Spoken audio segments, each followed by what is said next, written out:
Good morning to everybody. हम class 11th bio के विषय में आज कुछ आप लोग को इंट्रोडक्शन देंगे।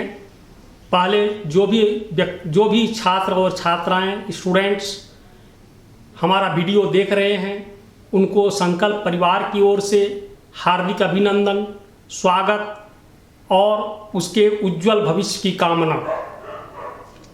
इसके साथ ही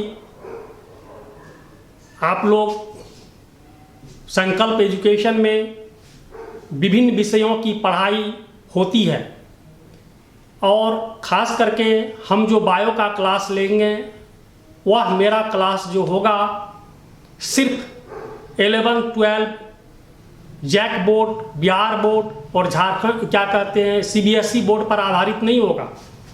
मेरी पढ़ाई मुख्यतः कंपटीशन पर आधारित होगा।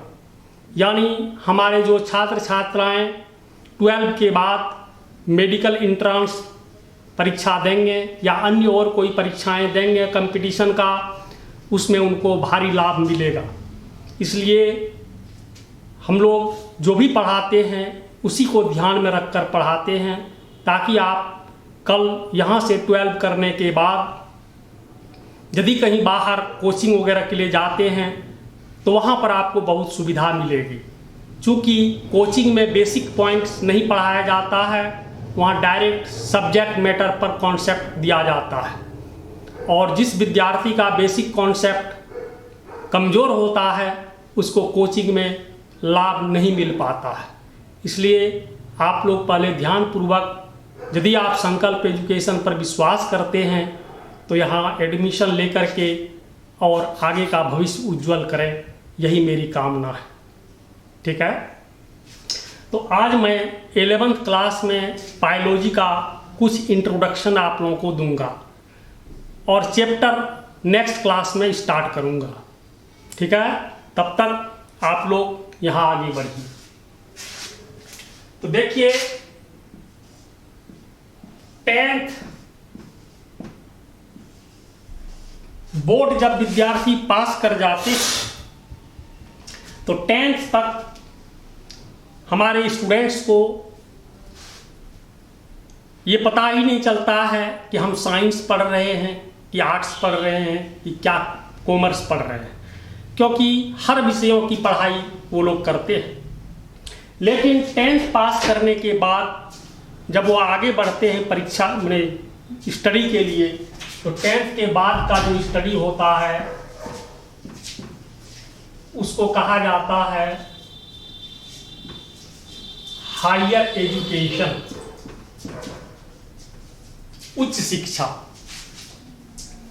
तो बहुत सारे स्टूडेंट्स 10th करने के बाद अच्छे स्कूल में +2 करते हैं।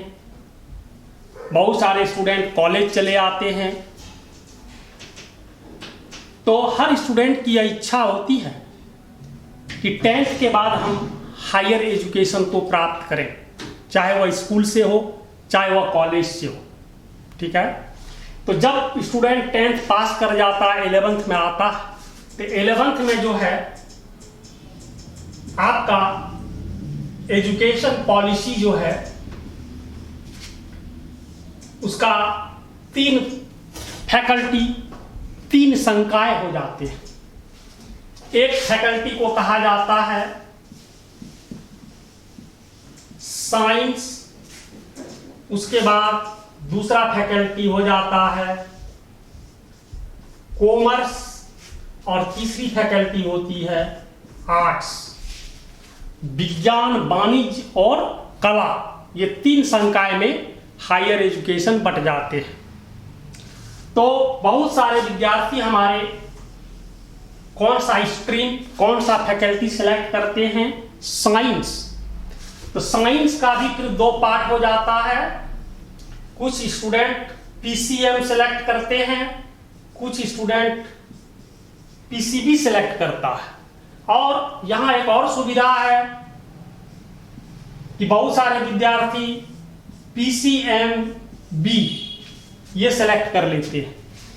फिजिक्स केमिस्ट्री तो साइंस में आपको अनिवार्य है। अब कुछ स्टूडेंट मैथ छोड़ करके बायोलॉजी पढ़ते हैं, कुछ स्टूडेंट बायोलॉजी छोड़कर मैथ पढ़ते हैं, कुछ स्टूडेंट मैथ और बायो दोनों पढ़ते हैं। तो यही है एजुकेशन पैटर्न हायर एजुकेशन का। तो बहुत बहुत धन्यवाद आप लोगों को कि आप लोग साइंस पढ़ने के लिए तैयार हुए हैं, आपके पेरेंट्स आपको साइंस पढ़ाने के लिए तैयार हुए हैं। और साइंस एक ऐसा विषय है जो रटने से नहीं होता है, यह सिर्फ कॉन्सेप्ट यानी समझने का विषय है, और समझ बूझ से ही यह विषय आगे बढ़ेगी। और जो विद्यार्थी समझ बूझ करके साइंस पढ़ेंगे उनके लिए साइंस बहुत आसान हो जाता है, बहुत मज़ेदार हो जाता है, बहुत आनंददायक हो जाता है। इसलिए हम लोग प्रयास करेंगे कि आपको जो कुछ भी पढ़ाएं बिल्कुल अपने घरेलू माहौल के समान आपको हम लोग समझा दें। और इसके लिए आपको मेहनत करना होगा, इसके लिए आपको ध्यान देना होगा, एकाग्रचित्त होकर के अध्ययन करना होगा। शिक्षक जो कहेंगे उनकी बात को आप फॉलो करेंगे, तभी साइंस आपके लिए बहुत ही मज़ेदार हो जाएगा, आनंददायक हो जाएगा। जिस तरह से लोग मनोरंजन के लिए सिनेमा वगैरह गेम वगैरह देखते हैं, तो उससे कम साइंस नहीं है। यदि समझ बूझ करके साइंस पढ़ा जाए तो यह उन लोगों से ज़्यादा मनोरंजन का साधन हो जाता है। इसलिए साइंस को हम लोग मनोरंजन के रूप में पढ़ाई करते हैं। ठीक है।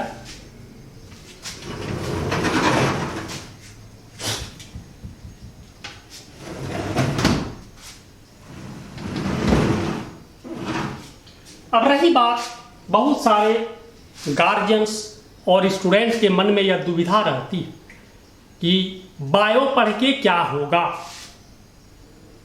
है ना। तो बायो पढ़ के क्या होगा, उसका कैरियर क्या हो सकता है, हम इस पर आपको कुछ फोकस कर रहे हैं। तो देखिए, बायो पढ़ने के बाद लोग समझते हैं कि बायो मतलब होता है सिर्फ मेडिकल साइंस और कहीं स्कोप नहीं है, लेकिन यह गलत बात है। सिर्फ आप जान लीजिए कि बेसिक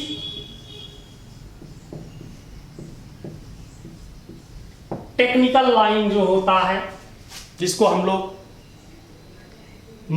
प्योर इंजीनियरिंग लाइन कहते हैं, उसको छोड़ दीजिए। उसमें बायो वाले नहीं जा सकते।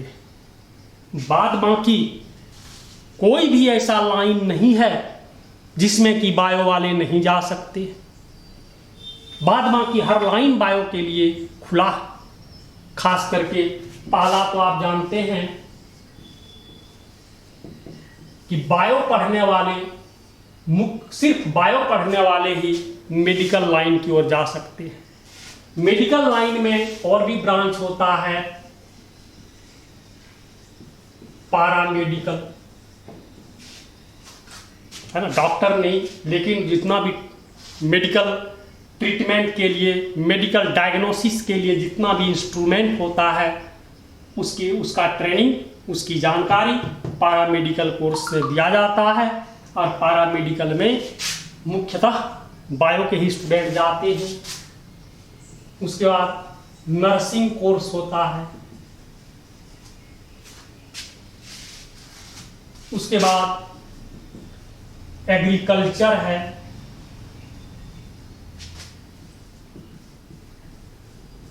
फॉरेस्ट साइंस है,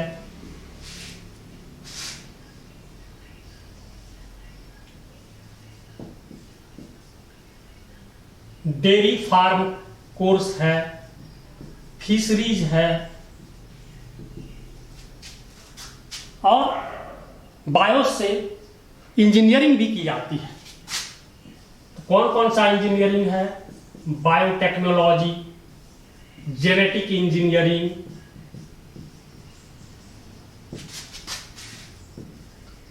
फॉरेंसिक इंजीनियरिंग,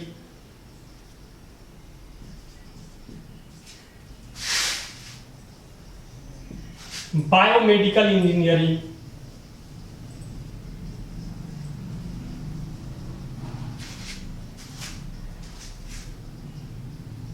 उसके बाद माइक्रोबायोलॉजी,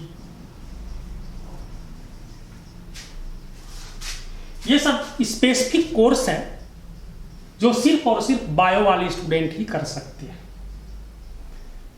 इसलिए आप यही जान लीजिए कि बेसिक टेक्निकल लाइन छोड़ करके दुनिया का हर लाइन बायो के लिए खुला है, और बायो के लिए विशेष लाइन ये सब है, और भी बहुत सारे हैं। इसलिए आप ये नहीं सोचिएगा कि बायो पढ़ने से मेरा क्या होगा। बायो पढ़ने से आपका बहुत सारा ऐसा लाइन है जो खुल जाता है, जिसमें आप डायरेक्ट जा सकते हैं। इसलिए आप लोग बायो को मन लगा के पढ़िए, उसमें अच्छी जानकारी प्राप्त कीजिए, तो ज़रूर आपको भगवान अच्छे लाइन की ओर सफलता दिलाएंगे।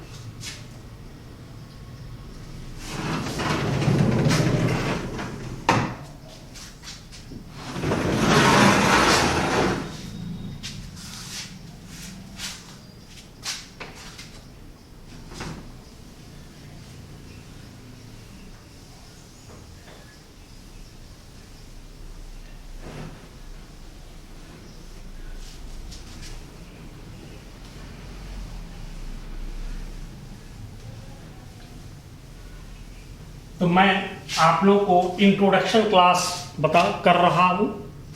तो सबसे पहली बात तो आप जानिए कि हम लोग किस स्ट्रीम के स्टूडेंट हैं।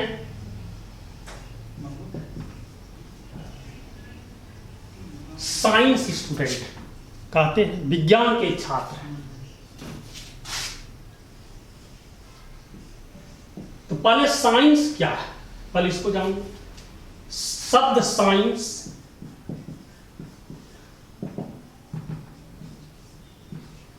एक लैटिन वर्ड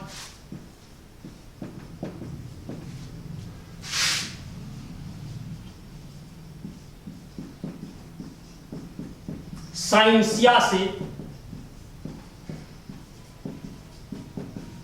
बना, जिसका शाब्दिक अर्थ होता है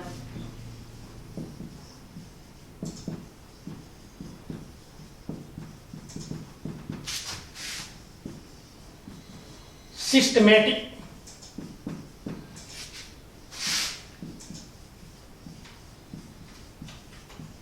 नॉलेज,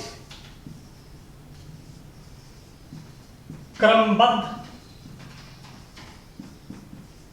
ज्ञान। तो हर विषय पढ़ने से ज्ञान प्राप्त होता है, लेकिन ज्ञान का दो मतलब होता है। एक होता है क्रमबद्ध ज्ञान, सिस्टमैटिक नॉलेज। सिस्टमैटिक नॉलेज क्या है, कैसे हम लोग प्राप्त करते हैं।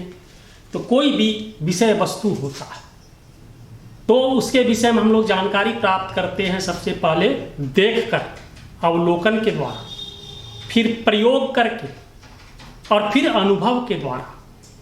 तो जब हम किसी फैक्ट्स का अध्ययन करते हैं या ज्ञान प्राप्त करते हैं, कैसे, अवलोकन के द्वारा, प्रयोग के द्वारा और अनुभव के द्वारा, तो वही साइंस कहलाता है।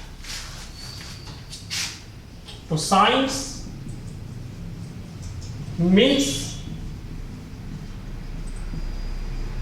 Systematic study of facts based on observation, experiment and on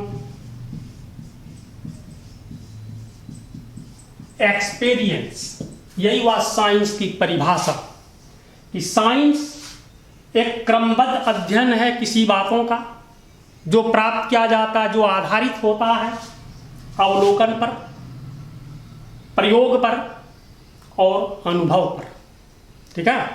तो सिस्टमैटिक स्टडी क्या है, सिस्टमैटिक नॉलेज क्या है, वह नॉलेज, वह स्टडी जो ऑब्जर्वेशन, एक्सपेरिमेंट और एक्सपीरियंस पर आधारित होता है। इस तीन आधार पर जो भी ज्ञान हम लोग प्राप्त करते हैं वही साइंस कहलाता है। तो साइंस क्या है यह आप लोगों में क्लियर कर दिए।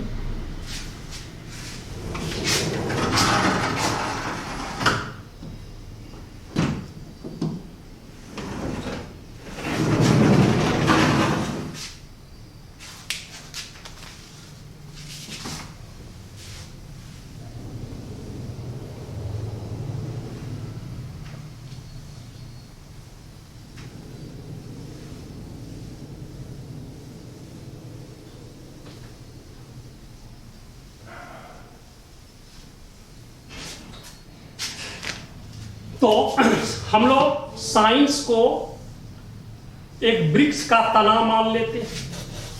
एक विशाल वृक्ष का तना जो है, स्टेम जो है, वही साइंस है। फिर आप देखते हैं विशाल वृक्ष के तना, मुख्य तना से कई शाखाएं निकली हुई रहती है, कई प्रमुख शाखा निकली रहती है। तो एक प्रमुख शाखा जो फिजिक्स की ओर जाता है, दूसरी शाखा केमिस्ट्री की ओर जाता है, एक शाखा बायो की ओर जाता है, एक शाखा मैथ की ओर जाता है। तो यानी साइंस जो होता है मुख्य रूप से 4 शाखाओं में, 4 ब्रांचेज में डिवाइडेड है। फिजिक्स, केमिस्ट्री, बायो और मैथ। हम लोग स्टडी करने जा रहे हैं किसका? बायो का। ठीक है, जिसको हम लोग फुल नेम कहते हैं बायोलॉजी। ठीक है, बायोलॉजी, बायोस और प्लस लोगोस, ये 2 शब्द के मिलने से बायोलॉजी वर्ड बना है। बायोस मीन्स होता है लाइफ, जिसको हम लोग जीवन कहते हैं। लोगोस का मतलब होता है अर्थ, टू स्टडी, अध्ययन।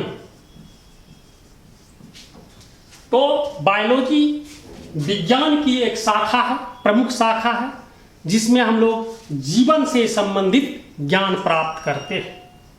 इसको आप इस ढंग से डिफाइन कर सकते हैं।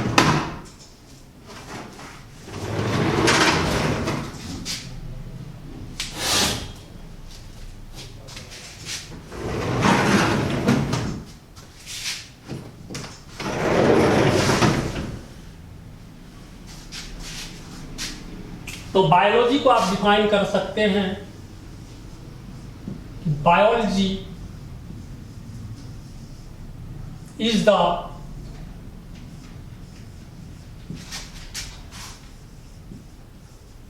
branch of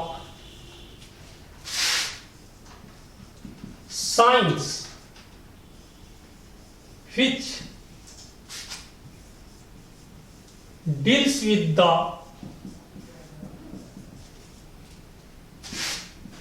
knowledge of life. Biology विज्ञान की एक शाखा है, जिसमें हम लोग जो कि जीवन संबंधित ज्ञान की जानकारी देता है। तो भाई मेरे, एक शब्द आ रहा है लाइफ। लाइफ के अध्ययन को ही बायोलॉजी कहते हैं, इसलिए बायोलॉजी को आजकल कहा जाता है लाइफ साइंस। याद रखिएगा कि बायोलॉजी का आधुनिक नाम क्या हो गया आजकल? Life science. ठीक है, अब रही बात कि हम लोग बायोलॉजी में लाइफ यानी जीवन से संबंधित अध्ययन करते हैं। तो आपको बता दूं, और आप जानते भी हैं, कि इस संसार में जितने भी वस्तुएं पाई जाती हैं, जो आप देख रहे हैं, सारी वस्तुओं को 3 ग्रुप में बांटा गया है। एक हो जाता है नॉन लिविंग, जिसको कहते हैं निर्जीव। दूसरा होता है लिविंग, जिसको कहते हैं सजीव। और तीसरा क्या होता है? तीसरा होता है डेड मैटर, मृत, जिसको कहते हैं हिंदी में। तो इस संसार में जितने भी वस्तु हैं उसको 3 समूहों में बांटा गया है, non living, living and dead matter. तो आप लोग घर में लकड़ी का कुर्सी, टेबल, दरवाजा, चौखट वगैरह वगैरह इस्तेमाल करते हैं। लिखने के लिए कागज का इस्तेमाल करते हैं। तो वो सब कहाँ से आता है? कहते हैं लकड़ी से। लकड़ी कहाँ से आती है? तो वृक्ष से आता है। वृक्ष में भी कभी जीवन रहा होगा। तो जब वृक्ष में जीवन अब नहीं रहा, तो उसको हम लोग विभिन्न क्षेत्रों में इस्तेमाल करते हैं, तो वही हुआ डेड मैटर। तो वह वस्तु या वह वस्तु का अवशेष जिसमें अब जीवन है ही नहीं, उसी को हम लोग कह देते हैं डेड मैटर, मृत पदार्थ। तो याद हो गया, 3 तरह के वस्तु इस संसार में पाए जाते हैं। तो आप कहते हैं कि लिविंग सर उसी को कहेंगे जिसमें लाइफ पाया जाता है, जिसमें जीवन होता है, उसी को सजीव कहते हैं। ठीक है। अब प्रश्न है कि जीवन है क्या? जीवों के शरीर में कहाँ जीवन होता है, लाइफ होता है? लाइफ किस रूप में होते हैं? उसका शेप, साइज, कलर वगैरह वगैरह क्या पता चलता है? तो कहते हैं नहीं। तो बिल्कुल सही है कि लाइफ का न कोई शेप होता है, न साइज होता है, न कलर होता है, न कोई इसका फिजिकल अपीयरेंस होता है, फिर भी हम लोग कहते हैं लाइफ है। तो आखिर में लाइफ किसे कहेंगे? क्योंकि आप लाइफ साइंस पढ़ने जा रहे हैं, तो लाइफ का एक सही डिफिनेशन होना ही चाहिए।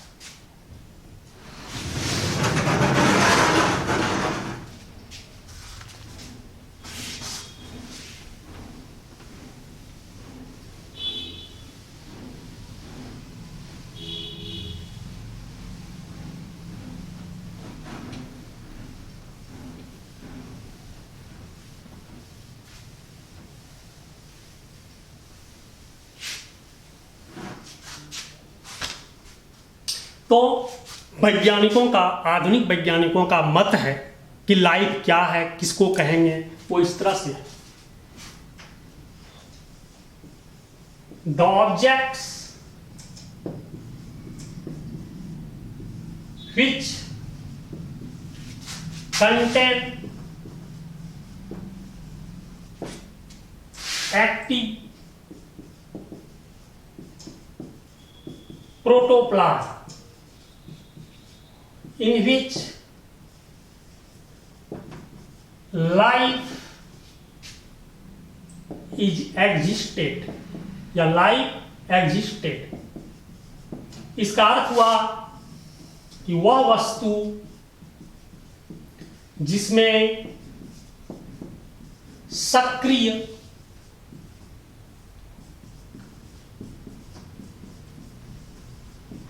प्रोटोप्लाज्म पाया जाता है। प्रोटोप्लाज्म को हिंदी में कहते हैं जीवद्रव्य।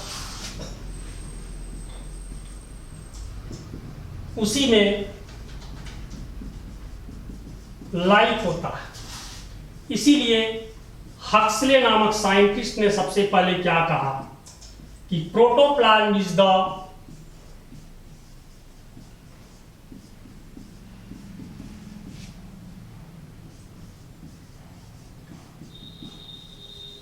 फिजिकल बेसिस ऑफ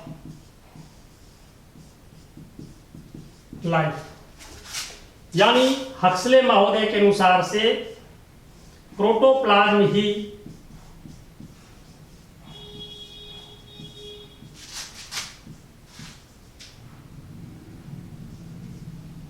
जीवन का भौतिक आधार है। ठीक है। तो अब इसमें दो बात उठती है। मान लेते हैं आप एक मुर्गी पकड़ लिए जिंदा, कहते हैं कि सर इसमें लाइफ है, हम कहते हैं हाँ है। फिर उसका मूड़ी जो है, उसका हेड जो है से हट देते हैं, मुर्गी मर जाती है। फिर आप उसका सेल निकालते हैं, कहते हैं सर देखिए ना इसमें तो प्रोटोप्लाज्म है, लेकिन लाइफ कहाँ चला गया? तो हमने कौन सा वर्ड यूज किया है, याद रखिएगा, एक्टिव प्रोटोप्लाज्म। तो चूंकि जब तक मुर्गी जिंदा थी उसके सेल में प्रोटोप्लाज्म एक्टिव था, लेकिन जो ही उसका हेड ऐंठ दिए, डेथ कर गई, उसके सेल का प्रोटोप्लाज्म इनएक्टिव हो गया। क्लियर हो गया? इसलिए active protoplasm is the sign of life. इसीलिए हक्सले ने कहा है कि protoplasm is the physical basis of life, protoplasm ही जीवन का भौतिक आधार है। अब रासायनिक आधार क्या है वो फिर हम लोग बाद में पढ़ेंगे, जब सेल पढ़ लेंगे, जिस समय सेल पढ़ेंगे, कोशिका पढ़ेंगे, उस समय क्लियर हो जाएगा कि जीवन का रासायनिक आधार क्या है।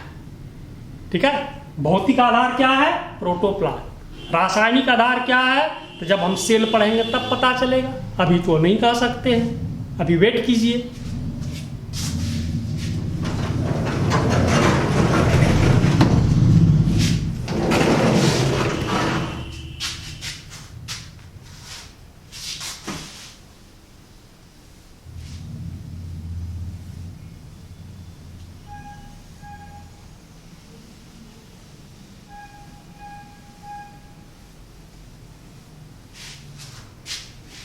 फिर देखिए, कहते हैं कि प्रोटोप्लाज्म नेवर बी क्रिएटेड। कहता है कि प्रोटोप्लाज्म का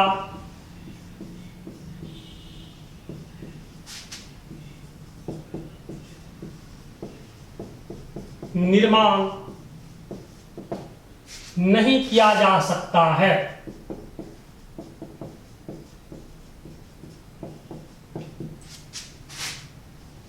यह हमेशा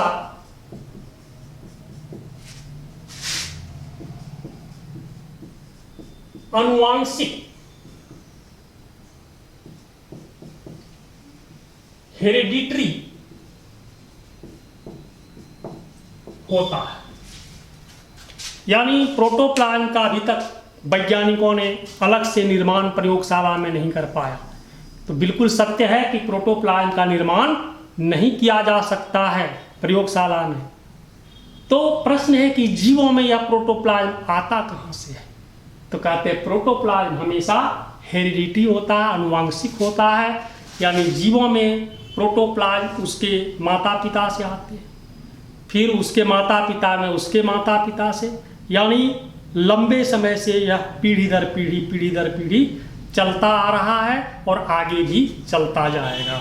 इसलिए प्रोटोप्लाज्म हमेशा आनुवांशिक होता है। क्लियर?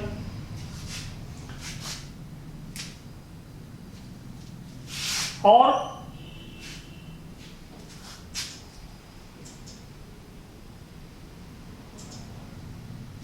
अब हम लोग पढ़ेंगे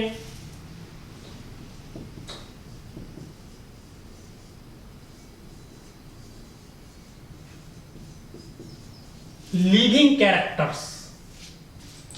मान लीजिए आपके सामने में एक जीव खड़ा कर रहे हैं, तो कैसे आप कहेंगे कि इसमें लाइफ है या नहीं है? क्योंकि प्रोटोप्लाज्म का तो आप टेस्ट तुरंत करेंगे नहीं और हो भी नहीं सकता है।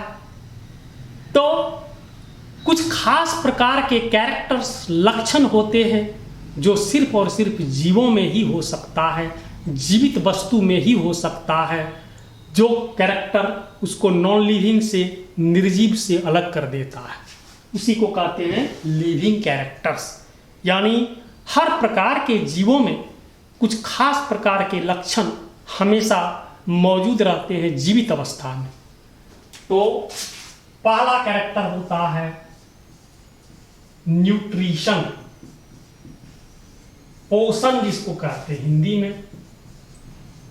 तो देखिए, कोई भी जीव तभी जिंदा रह सकता है, तभी उसका जीवन आगे बढ़ सकता है जब उसको भोजन लेना पड़ता है। बिना फूड का, बिना न्यूट्रिएंट्स का यानी पोषक पदार्थ का उसका जीवन आगे नहीं बढ़ सकता है। इसलिए प्रत्येक दिन एक खास मात्रा में हर जीव बाहर से, प्रकृति से पोषक पदार्थ को प्राप्त करता है और उसका उपयोग करता है। उसी को कहते हैं nutrition. Taking and utilization of the nutrients by the living being, that is called nutrition. Okay, जीवों के द्वारा पोषक पदार्थ को लेना और उसका उपयोग करना, यही न्यूट्रिशन कहलाता है। दूसरा जो मुख्य कैरेक्टर होता है रेस्पिरेशन, जिसको कहते हैं श्वसन। तो हर जीव को जिंदा रहने के लिए वातावरण से ऑक्सीजन लेना पड़ता है और अपने शरीर से कार्बन डाइऑक्साइड छोड़ना पड़ता है। यही प्रक्रिया कहलाता है रेस्पिरेशन। तीसरा होता है ग्रोथ। आप देखते हैं कि जीव का जन्म जब होता है काफी छोटा होता है, धीरे धीरे शरीर उसका आकार में, शेप में, साइज में, वेट में परमानेंटली बढ़ते चला जाता है, उसको कहते हैं ग्रोथ। उसके बाद होता है एक्सक्रीशन, जिसको कहते हैं हिंदी में उत्सर्जन। तो जब तक जीव जिंदा है उसके शरीर में कई प्रकार के रासायनिक क्रियाएं होती रहती है, फलस्वरूप बहुत सारे बेकार पदार्थ, वर्ज्य पदार्थ, वेस्ट प्रोडक्ट्स बनते हैं, जिसको जीव अपने शरीर से समय समय पर निकाल देता है और शरीर के आंतरिक वातावरण को स्वच्छ रखता है। इस क्रिया को एक्सक्रीशन कहते हैं। उसके बाद होता है मूवमेंट एंड लोकोमोशन। तो जो सजीव है, जो लिविंग थिंग्स है, उसके शरीर में कुछ न कुछ हरकत होते रहता है। उसके शेप, साइज, उसके पोस्चर यानी शारीरिक मुद्रा में कुछ न कुछ परिवर्तन होता है, जिसको मूवमेंट कहते हैं। लोकोमोशन, प्रचलन, खास करके एनिमल्स में आप देखते हैं कि एक एनिमल एक स्थान को छोड़कर स्वतः दूसरे स्थान की ओर गमन करता है, ट्रांसफर करता है, प्लेस को चेंज करता है, इसको लोकोमोशन कहते हैं।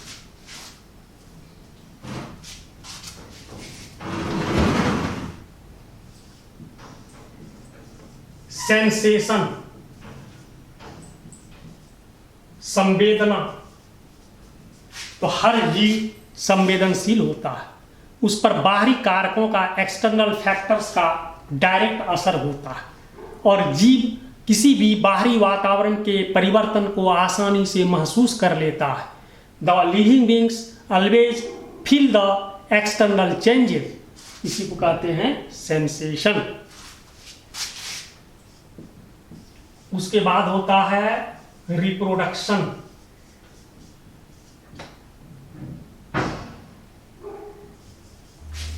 एक सबसे इंपॉर्टेंट कैरेक्टर होता है जीवों का कि हर जीव सक्षम होता है अपने ही जैसा नए जीव को उत्पन्न करने के लिए। इस प्रक्रिया को रिप्रोडक्शन कहते हैं कि हर जीव अपने ही समान नए जीव का उत्पत्ति करता है, निर्माण करता है, इसी को रिप्रोडक्शन कहते हैं। और लास्ट में होता है डेथ, मृत्यु। तो हर जीव का अपना एक खास जीवन अवधि होता है और वह जिसको जीवन काल, लाइफ स्पैन कहते हैं। जब जीव अपना लाइफ स्पैन पूरा कर लेता है तो उसके शरीर का सारा एक्टिविटी स्वतः एक दिन अचानक बंद हो जाता है और उसमें लाइफ रहता ही नहीं है। इसी प्रोसेस को कहते हैं डेथ, एंड ऑफ लाइफ। तो ये था जीवों में पाए जाने वाले प्रमुख कैरेक्टर, जिसको लिविंग कैरेक्टर्स कहते हैं। और आज आप लोगों को हम यहीं तक पढ़ाएंगे। अगले क्लास में और आगे पढ़ाएंगे, एक क्लास और इंट्रोडक्शन का लेंगे, तब चैप्टर शुरू कर देंगे। धन्यवाद।